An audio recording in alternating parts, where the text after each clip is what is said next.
दोस्तों जरा एक पल के लिए कल्पना कीजिए, अगर आज आपको एक ऐसा स्पेसशिप मिल जाए जो प्रकाश की गति से भी तेज उड़ सकता हो, तो क्या आप हमारी पूरी मिल्की वे गैलेक्सी को पार कर पाएंगे? और अगर हाँ, तो उसमें कितना समय लगेगा? क्या इंसान कभी ऐसा कर पाएगा, या यह सपना हमेशा सपना ही रहेगा? आज हम इसी सवाल का जवाब खोजेंगे। सबसे पहले हमें यह समझना होगा कि मिल्की वे कितना विशाल है।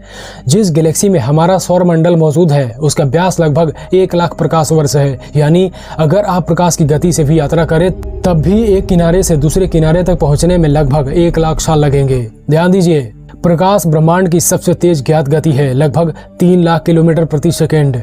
यानी हर 1 सेकंड में प्रकाश पृथ्वी के लगभग 7.5 चक्कर लगा सकता है।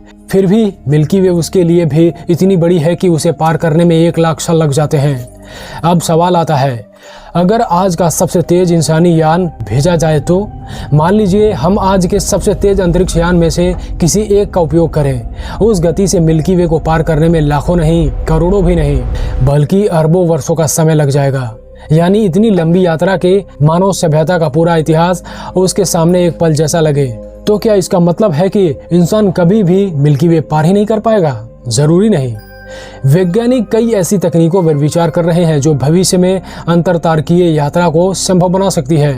पहली संभावना है न्यूक्लियर फ्यूजन इंजन। नियंत्रित फ्यूजन तकनीक विकसित हो जाती है तो भविष्य के अंतरिक्ष यान आज के रॉकेटों से कई गुना तेज हो सकते हैं, लेकिन तब भी मिल्की वे पार करने में हजारों या लाखों साल लग सकते हैं। दूसरी संभावना है एंटीमैटर इंजन।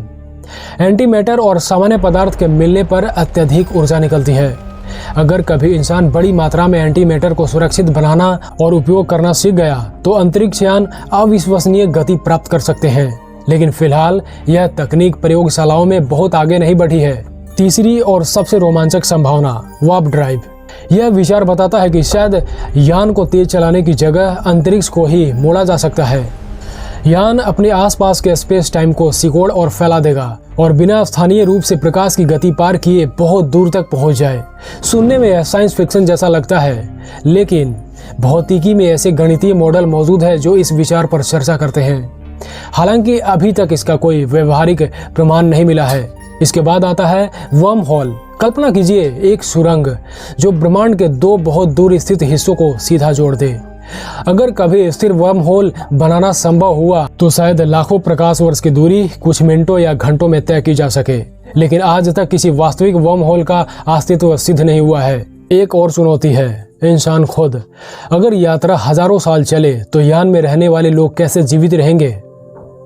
वैज्ञानिक इसके लिए कई विचार रखते हैं, जैसे विशाल जनरेशन शिप जिसमें कई पीढ़ियां जन्म ले और मरे, या फिर क्रायोस्लिप जिसमें यात्रियों को गहरी नींद जैसी अवस्था में सुरक्षित रखा जाए।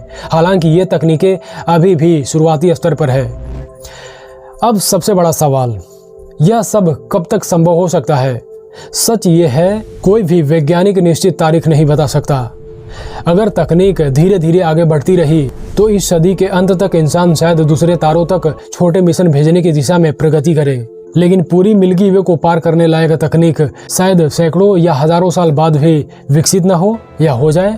और यह भी संभव है कि हमें भौतिकी का कोई बिल्कुल नया नियम खोजने की जरूरत पड़े। तो क्या इंसान कभी मिल्की वे को पार कर पाएगा? आज के विज्ञान के अनुसार हाँ, यह असंभव नहीं कहा जा सकता, लेकिन वर्तमान तकनीक के साथ यह असंभव ही है। हमें ऐसी ऊर्जा, ऐसे इंजन और ऐसी भौतिकी चाहिए जो आज केवल सिद्धांतों या शुरुआती प्रयोगों तक सीमित है।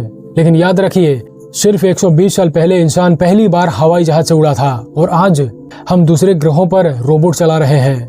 कौन जानता है आने वाले हजारों वर्षों में मानव सभ्यता कहां तक पहुंच जाए? शायद किसी दिन हमारी आने वाली पीढ़ियां मिल्की वे के दूसरे छोर से पीछे मुड़कर देखे और कहे, यहीं कहीं उस छोटे से नीले ग्रह पर हमारी कहानी शुरू हुई थी। तो दोस्तों, आज की वीडियो इतना ही तक। इस वीडियो को लाइक कीजिए, शेयर कीजिए और चैनल को सब्सक्राइब जरूर करें। मिलते हैं नेक्स्ट वीडियो में नेक्स्ट गैलेक्सी के साथ।